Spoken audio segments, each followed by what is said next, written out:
पिछले online lectures में हमने बात किया था discounting technique of capital budgeting. आज हम उसी के आगे बात करेंगे नॉन डिस्काउंटिंग टेक्निक। अगर हम नॉन डिस्काउंटिंग टेक्निक की बात करें तो वो भी यहाँ पर तीन टेक्निक हैं जो किसी प्रोजेक्ट को इवेलुएट करने के लिए इस्तेमाल किए जाते हैं इन्वेस्टमेंट डिसीजंस में। पहला है पेबैक, दूसरा है डिस्काउंटेड पेबैक और तीसरा है अकाउंटिंग रेट ऑफ रिटर्न। तो वन बाय वन आज के लेक्चर में हम लोग सबसे पहले पेबैक पीरियड को समझते हैं। पेबैक पीरियड क्या है उसको हम थोड़ा सा विस्तार में समझेंगे।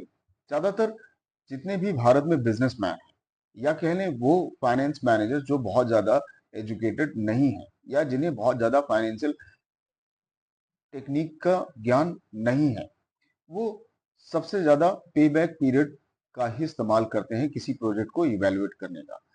सबसे पहले हम समझते हैं पेबैक पीरियड का मतलब क्या है। पेबैक पीरियड का मतलब उदाहरण के तौर पे आप इस तरह से समझेंगे कि जैसे कोई बिजनेसमैन आज 2 लाख रुपए किसी बिजनेस में इन्वेस्ट कर रहा, तो वो यह जानना चाहेगा कि उसका 2 लाख रुपए कितने दिनों में पूरी तरह से वापस आ जाएगा।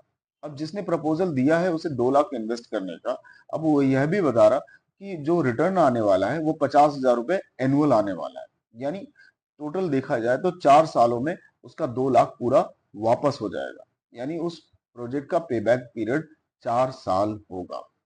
तो ये इसी को हम पेबैक पीरियड कहते हैं। पेबैक पीरियड एक तरीका है, क्या तरीका है जिससे हम ये जानते हैं कि किसी भी प्रोजेक्ट में कितने दिनों में पैसा वापस आ जाएगा। अब इसको हम समझते हैं। Payback period is the number of years required to recover the original cash outlay invested in a project. यानी जो आपने पैसा अमाउंट इन्वेस्ट किया है वो कितने दिनों में वापस हो जाएगा। If the project generate constant annual cash inflow, the payback period can be computed by dividing cash outlay by annual cash inflow. यानी आपने जो पैसा इन्वेस्ट किया है, जो आपका एनुअल कैश आ रहा है उसे आप डिवाइड कर दें तो आपका पेबैक पीरियड हो जाएगा। उदाहरण के तौर पे समझते हैं। Assume that a project requires N outlay of ₹50,000, 50,000 रुपए का इन्वेस्टमेंट जरूरी है and yields annual cash inflow ₹12,500 for 7 years।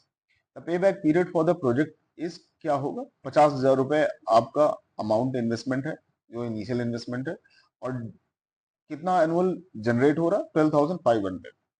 यहाँ पर 12,500 अज्यूम करेंगे। 12,500 से जब आप डिवाइड करेंगे 50,000 को तो आएगा आपका 4 साल। यानी 4 years would be treated as a payback period of the project.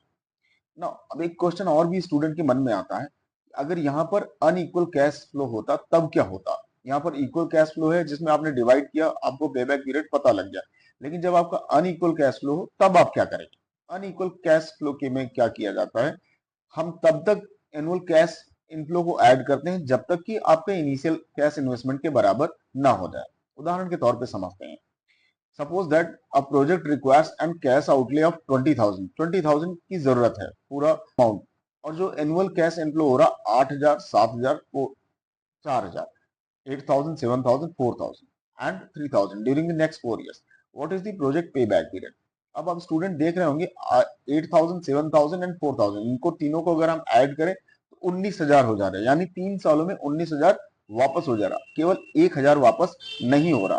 तो वो नेक्स्ट ईयर जो कैश जनरेट हो रही है वो कितना है? 3,000 है।